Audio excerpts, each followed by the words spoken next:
Hey there, welcome back to Owl Dragon Adventures. I'm Scott Kegler, and this is my review of Iron Helm, designed by Jason Glover, published by Gnome Games.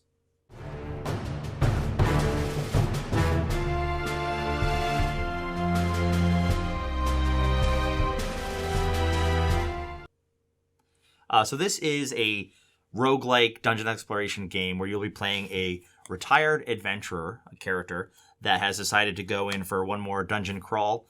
And you'll be working your way through a very short dungeon deck. It's 16 cards, I believe.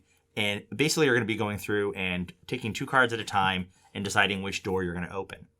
If you open the first door, you would take the first action on top of the card, or you risk it opening up the second card for a situation where you may end up having to deal with a more complicated risk on the lower half of the card. Now that is a bit of a simplification of the game overall. There's a combat system that you'll be doing here, as well as some resource management of your energy, your health, as well as your rations that you need. The game plays about 45 minutes to an hour for a full crawl through an adventure. That said, it goes a lot quicker when you die, which I did find out several times throughout this game.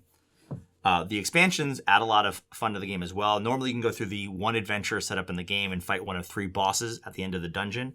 But you can also continue on through the expansions at the Lonely Troll Inn, reset there, and then continue on to one of the 7 other adventures that are available for the game. I really enjoyed this type of dungeon crawl. I love card-based roguelike games like this. Not to say that I don't like miniature-based games, but these are really fun for a solo experience you can set up in front of yourself.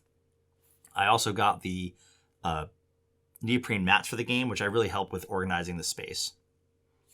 From an accessibility point, it's very easy to play this game, I think, and learn what you can do. The strategy is how to do the resource management in this game, which can be a bit more difficult for you.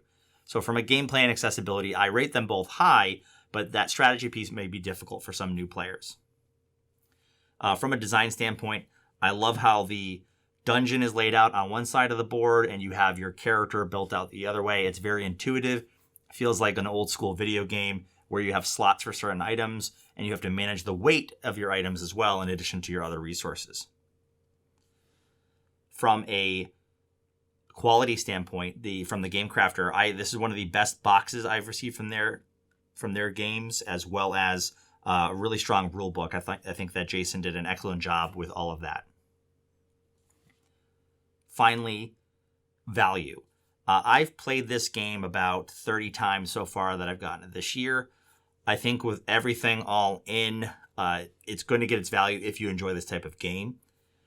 On the crowd sales, if you can get it, I definitely recommend it through the Game Crafter that way, because it can get a little expensive as you add these on. The expansions are only about $6 or $7 a piece, but I think the Iron Chest is somewhere around $40, and I think the core game is around $60.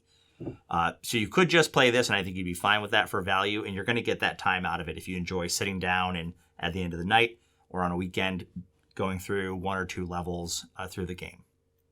Overall, for myself, I rate this game at a 9 out of 10. I think it's an excellent experience. It's very challenging, and one that I just finally finished my first character that survived the entire adventure from start to finish. I'm looking forward to starting my next character.